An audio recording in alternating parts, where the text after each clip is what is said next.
4.5 years after COVID-19's arrival, the worst of the pandemic-related economic distortions are fading. Inflation has declined significantly. The labor market is no longer overheated, and conditions are now less tight than those that prevailed before the pandemic. Supply constraints have normalized, and the balance of risks to our two mandates has changed.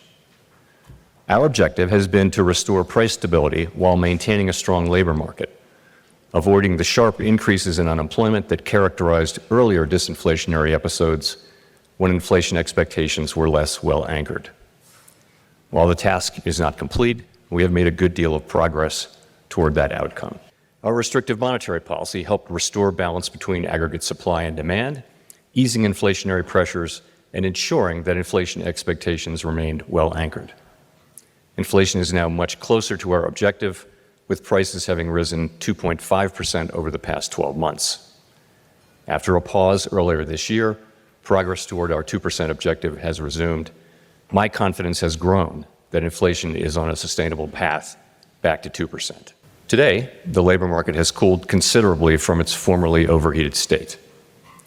The unemployment rate began to rise over a year ago and is now at 4.3%. Still low by historical standards, but almost a full percentage point above its level in early 2023.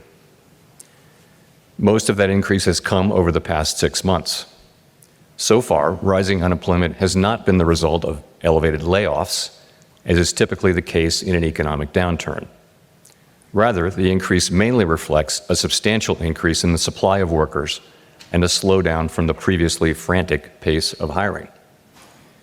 Even so, the cooling in labor market conditions is unmistakable. Job gains remain solid, but have slowed this year. Job vacancies have fallen, and the ratio of vacancies to unemployment has returned to its pre-pandemic range. The hiring and quits rates are now below the levels that prevailed in 2018 and 19.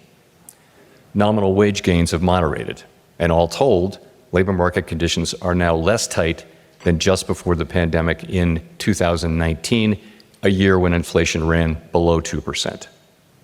It seems unlikely that the labor market will be a source of elevated inflationary pressures anytime soon. We do not seek or welcome further cooling in labor market conditions. Overall, the economy continues to grow at a solid pace, but the inflation and labor market data show an evolving situation. The upside risks to inflation have diminished, and the downside risks to employment have increased. As we highlighted in our last FOMC statement, we are attentive to the risks to both sides of our dual mandate. The time has come for policy to adjust. The direction of travel is clear, and the timing and pace of rate cuts will depend on incoming data, the evolving outlook, and the balance of risks. We will do everything we can to support a strong labor market as we make further progress toward price stability. With an appropriate dialing back of policy restraint, there is good reason to think that the economy will get back to 2% inflation while maintaining a strong labor market. The current level of our policy rate gives us ample room to respond to any risks we may face, including the risk of unwelcome further weakening in labor market conditions.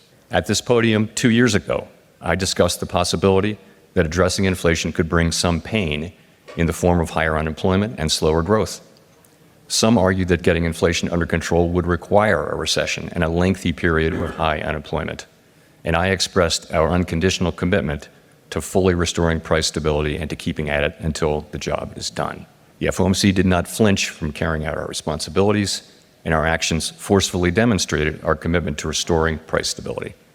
We raised our policy rate by 425 basis points in 2022 and another 100 basis points in 2023. And we've held our policy rate at its current restrictive level since July 2023. The summer of 2022 proved to be the peak of inflation. The 4.5 percentage point decline in inflation from its peak 2 years ago has occurred in a context of low unemployment, a welcome and historically unusual result. An important takeaway from recent experience is that anchored inflation expectations, reinforced by vigorous central bank actions, can facilitate disinflation without the need for slack. This narrative attributes much of the increase in inflation to an extraordinary collision between overheated and temporarily distorted demand and constrained supply. While researchers differ in their approaches and to some extent in their conclusions, a consensus seems to be emerging, which I see as attributing most of the rise in inflation to this collision. All told, the healing from pandemic distortions, our efforts to moderate aggregate demand, and the anchoring of expectations have worked together to put inflation on what increasingly appears to be a sustainable path to our 2% objective. Disinflation while preserving labor market strength is only possible with anchored inflation expectations, which reflect the public's confidence that the central bank will bring about 2% inflation over time.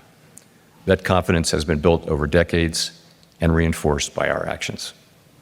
That is my assessment of events. Your mileage may differ. Our statement on longer-run goals and monetary policy strategy emphasizes our commitment to reviewing our principles and making appropriate adjustments through a thorough public review every 5 years. As we begin this process later this year, we will be open to criticism and new ideas while preserving the strengths of our framework. The limits of our knowledge, so clearly evident during the pandemic, demand humility and a questioning spirit focused on learning lessons from the past and applying them flexibly to our current challenges.